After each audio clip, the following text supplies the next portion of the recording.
Sabe, quando a gente pensa em desconstrução, a imagem mental automática quase sempre envolve força bruta, né?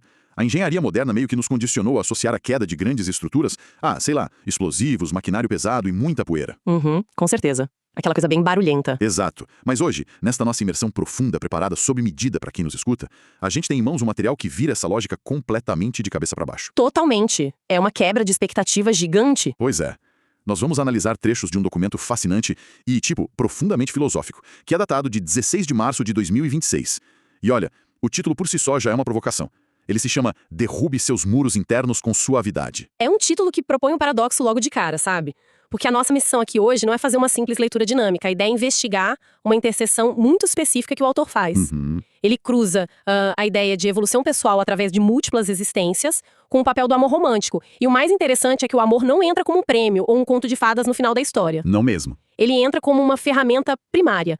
Uma ferramenta de desconstrução das nossas defesas psicológicas. E isso é algo que, sinceramente, ressoa profundamente com a nossa realidade atual.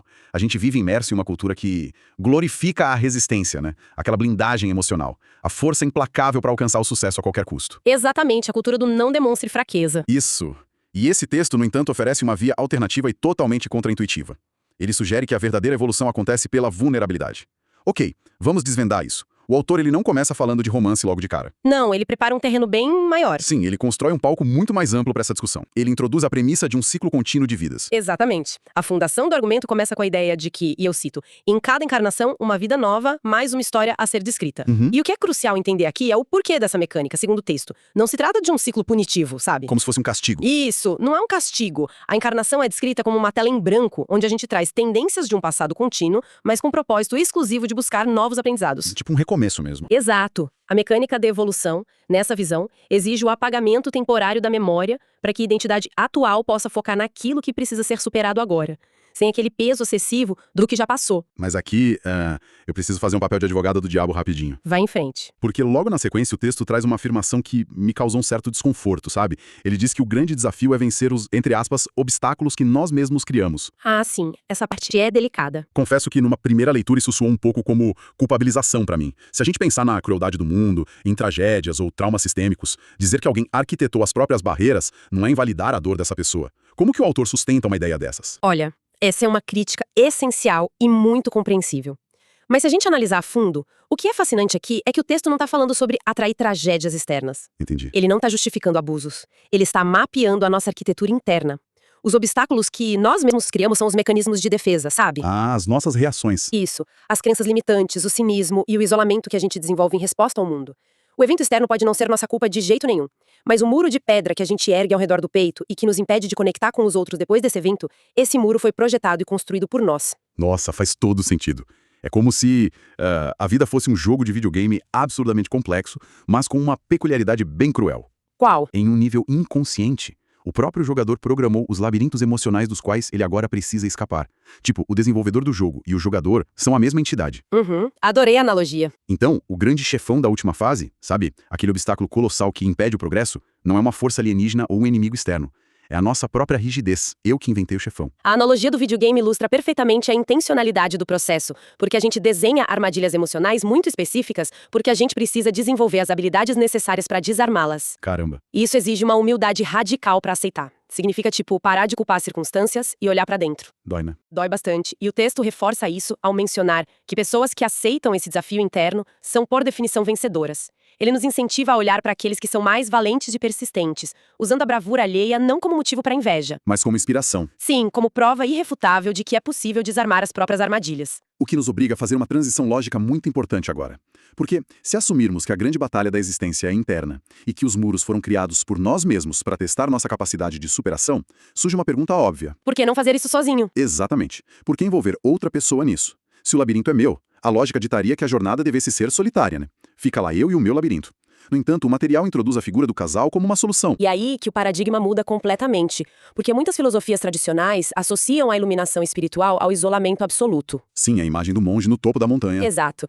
Mas o documento afirma categoricamente que para lidar com o desafio da existência, as pessoas, e eu cito de novo, julgam ser melhor a companhia de outro ser, O modo cooperativo não é visto como uma distração do trabalho espiritual. Ele é o catalisador. Sim, ele é o próprio catalisador desse trabalho. Então, o que tudo isso significa? Significa que a evolução espiritual, no fundo, é um esporte de equipe, porque isso não gera um problema de dependência. Nós realmente precisamos de um parceiro para passar de fase no nosso próprio jogo interno. Olha, se conectarmos isso a um contexto maior do texto, a intenção não é criar uma codependência onde um salva o outro, sabe? A chave está na palavra que o autor usa, suavizar. Suavizar. A união em casal serve para, nas palavras dele, juntos suavizarem esse desafio. O conceito de alma gêmea aqui é resgatado daquele clichê dos contos de fadas e é colocado numa posição quase utilitária e funcional. Como assim? O parceiro não resolve o labirinto no lugar do outro, mas a presença dele altera o estado do sistema nervoso de quem está no labirinto. Ah, entendi. A alma gêmea atua como um regulador externo, tipo uma força de apaziguamento que torna a insuportável tarefa de enfrentar as próprias sombras algo minimamente tolerável. É a diferença entre tentar desarmar uma bomba sozinho no escuro, suando frio, ou ter alguém do lado segurando uma lanterna e dizendo que vai ficar tudo bem. O tal do modo cooperativo da existência. Perfeito, é bem por aí. E o que eu acho mais brilhante nesse documento, o que me deixou mais surpreso, é que ele não se contenta em ficar flutuando nessa abstração filosófica sobre a importância da companhia. Ele desce para a matéria mesmo. Ele é muito prático. Sim. Ele descreve passo a passo como essa suavização acontece fisicamente. É aqui que a coisa fica realmente interessante. Porque o texto mapeia uma coreografia muito específica de aproximação. Uma anatomia da suavidade, a gente poderia dizer. Exato. Começa com nas palavras dele, suavidade de seu olhar. Depois, esse olhar se conjuga com o verbo doce ao se expressar. E a partir dessa segurança visual e auditiva, aí sim soma-se o toque. Que ele descreve como um beijo no rosto, né? Sim, um beijo no rosto que finalmente avança até alcançar os lábios. Não é uma invasão, é um pedido de permissão contínuo. Perceba a genialidade psicológica por trás dessa sequência. Quando a gente constrói muros internos muito robustos, qualquer aproximação brusca aciona os alarmes de segurança. A gente já levanta a guarda na hora. Exato. O olhar suave é a primeira etapa porque a visão pode analisar a ameaça à distância. Um olhar que não julga, mas que acolhe, começa a desativar o estado de alerta. Ele desarma a pessoa. Depois o verbo doce atua na cognição. Ele acalma a mente que raciocina e que está ali sempre procurando motivos para fugir. E aí, somente quando a mente e o instinto visual estão em repouso, o toque físico é introduzido. E é muito simbólico que comece pelo rosto, né? Muito. Uma área de afeto, de respeito. Só depois chega a vulnerabilidade total de um beijo nos lábios. Retomando aquela nossa imagem do início da conversa, da demolição de estruturas. Fica claro que as ferramentas da engenharia clássica não servem aqui de jeito nenhum. Não, seria um desastre. Nossos muros internos são, sei lá, como imensos blocos de gelo. Tentar quebrá-los com uma retada só cria estilhaços afiados e machuca todo mundo que está em volta. Nossa, sim. Voo estilhaço para todo lado. O olhar suave, a palavra doce e o toque gentil funcionam como calor. Eles não quebram o gelo, eles o derretem, lentamente, gota a gota, através da constância de pequenos gestos diários. É o calor do afeto dissolvendo a barreira, sabe? E a consequência desse derretimento, segundo o autor, é o que cria um indivíduo verdadeiramente realizado. O texto afirma que essa progressão é o que faz nascer a paixão diária. Mas há uma sutileza incrível aqui sobre a função dessa paixão. Qual? Ele diz que essa paixão diária, vou citar a frase exata, suaviza o coração do medo de me apaixonar cada vez mais um pouco todos os dias. O que nos leva a uma reflexão muito profunda sobre o medo em si. A gente constrói defesas monumentais não porque a gente odeia as pessoas. A gente constrói porque temos um pavor absoluto da perda, da traição, do abandono. É o instinto de sobrevivência pura. Exatamente. A lógica da defesa é simples, né? Se não houver entrega, não haverá dor quando tudo acabar. Esse é o núcleo do sofrimento humano, descrito no texto. O medo de amar é, na sua essência, a recusa da vulnerabilidade. O paradoxo brilhante que o autor apresenta é que o único antídoto eficaz para o medo da paixão é... A própria paixão. Exatamente. É como uma terapia de exposição emocional. Se alguém tem fobia de altura, o tratamento não é trancar a pessoa em um porão pelo resto da vida. É levá-la a um degrau seguro, depois a outro, até o sistema nervoso entender que não há perigo iminente. E acostumando aos poucos. O amor romântico, vivenciado através dessa suavidade constante e diária que o autor descreve, funciona como essa exposição guiada. A cada olhar doce, a cada toque respeitoso, o cérebro recebe a confirmação de que é seguro abaixar as armas. O muro simplesmente perde a sua utilidade de existir. Para que manter o muro, se tá tudo bem, né? E quando a estrutura de defesa se torna obsoleta e desmorona silenciosamente, ocorre uma transformação radical. Não apenas na vida amorosa da pessoa, mas na forma como o indivíduo opera no mundo inteiro. Isso muda tudo. Muda. E isso nos leva à conclusão do documento, que redefine completamente a mecânica da realização pessoal. Nós passamos muito tempo falando sobre a desconstrução, mas o final do material aponta para o que acontece no terreno que foi limpo, né? O que a gente constrói lá agora. O texto termina com uma afirmação que carrega um peso enorme. Sem dúvida. Ele diz, Para aquele que ama, os seus objetivos não são alcançados. Eles acontecem naturalmente com a força do amor e do querer desejar. Isso levanta uma questão importante, sabe? Uma questão semântica e comportamental imensa. Como assim? Observe o vocabulário corporativo e social moderno. Fala-se o tempo todo em, sei lá, atacar o mercado. Bater metas. Isso, esmagar a concorrência, conquistar um espaço. Toda a linguagem em torno do sucesso é uma linguagem bélica. É a mentalidade do trator operando o tempo todo. Nossa, total. A premissa atual é que a vida é uma guerra e os objetivos são territórios inimigos que precisam ser dominados à força. E essa linguagem pressupõe uma resistência constante, né? Se não houver atrito, suor, exaustão e noite sem dormir, parece que a conquista não tem validade. Se foi fácil, a gente até desconfia. Mas a sabedoria contida nesta última linha do documento propõe um estado de fluidez que é francamente quase alienígena para nossa cultura. É muito contraintuitivo. Ao dizer que os objetivos não são alcançados, o autor não está de forma alguma defendendo a passividade ou a inércia. Não é sentar no sofá e esperar acontecer. Não, ele está mudando a fonte de energia que é a alimentação. Quando a pessoa está consumida pelo medo e entrincheirada atrás de seus muros, a energia que ela usa para buscar um objetivo vem da escassez, vem da necessidade de provar o próprio valor ou do desespero de se proteger de um mundo percebido como hostil. Que é exaustivo. Exatamente. É uma queima de combustível muito ineficiente e desgastante. É tipo gastar 80% da bateria do celular apenas tentando encontrar sinal. Nossa, uma analogia irretocável. É exatamente isso. Agora, quando a suavidade de um amor parceiro derrete esses muros, quando o indivíduo perde o medo de ser vulnerável, ocorre uma liberação massiva de energia. Aquela bateria para de drenar à toa. Faz sentido. Aquela força que era gasta 24 horas por dia apenas mantendo a guarda alta, fica repentinamente disponível.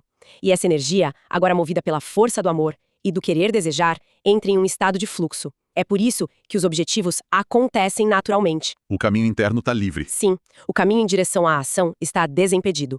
Não há mais autossabotagem, não há mais armadilhas emocionais escondidas pelo próprio jogador lá do seu videogame. A força motriz deixa de ser a fuga da dor e passa a ser a atração genuína pela criação e pelo afeto, né? É como navegar a favor da correnteza, em vez de remar desesperadamente contra ela. Essa mudança de paradigma tem o poder de alterar absolutamente tudo na forma como conduzimos a existência. E repare que essa transformação monumental não exigiu rituais complexos, sabe? Não exigiu sacrifícios grandiosos ou demonstrações de poder. Ela dependeu exclusivamente da coragem de sustentar o olhar do outro, de ouvir e proferir palavras doces e de permitir a intimidade física gradual. É o triunfo absoluto da suavidade sobre a força bruta. É impressionante como poucas linhas de um texto conseguem mapear uma jornada tão vasta da psique humana. Fazendo um retrospecto da nossa análise de hoje, para quem nos escuta, nós começamos desmistificando a ideia de que viemos a este ciclo de vidas para sermos punidos. Isso foi fundamental. Pois é, o texto nos mostrou que a encarnação é um palco neutro para novos aprendizados, mas que o roteiro das dificuldades é, ironicamente, escrito por nós mesmos, através dos nossos próprios mecanismos de bloqueio. E a descoberta central foi entender que não somos obrigados a jogar esse jogo solitário de autoconfronto. A escolha consciente de compartilhar a jornada com uma alma parceira atua como um bálsamo essencial, né? Com certeza. E a parceria romântica é elevada do status de mero entretenimento biológico ou social para se tornar a infraestrutura de apoio do desenvolvimento espiritual. E olha, mais do que uma infraestrutura de apoio, tornou-se claro que a constância dos pequenos atos, tipo o olhar, a palavra, o beijo, é a única tecnologia capaz de desarmar o mecanismo do medo crônico.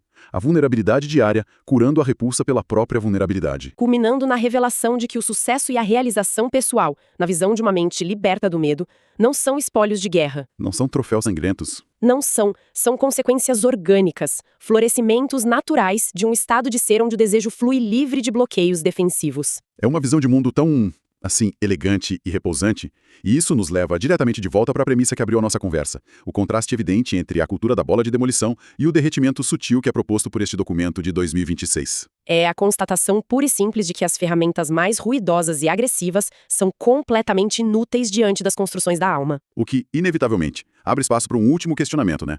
Algo para ficar ecoando ao longo da semana para a galera que acompanha a gente. Nós focamos intensamente no impacto dessa suavidade na jornada do indivíduo e na dinâmica do casal.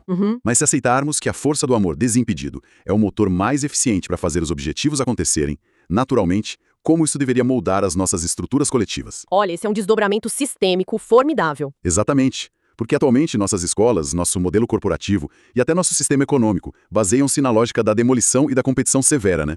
A gente ensina as próximas gerações a construir armaduras cada vez mais espessas para sobreviverem ao mercado, né? É o que a gente faz o tempo todo. Mas, se o texto estiver fundamentalmente certo, nós estamos operando com a física invertida.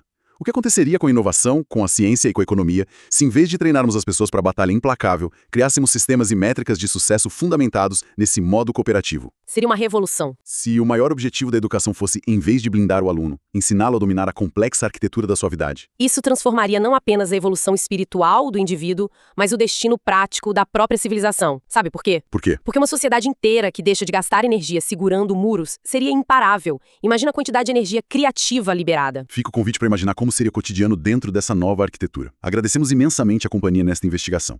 Esperamos que as ideias deste documento continuem reverberando e gerando boas conversas por aí. Continuem questionando as certezas, analisem as fundações das próprias fortalezas e, sempre que possível, abram espaço para a fluidez das coisas. Até a nossa próxima imersão profunda.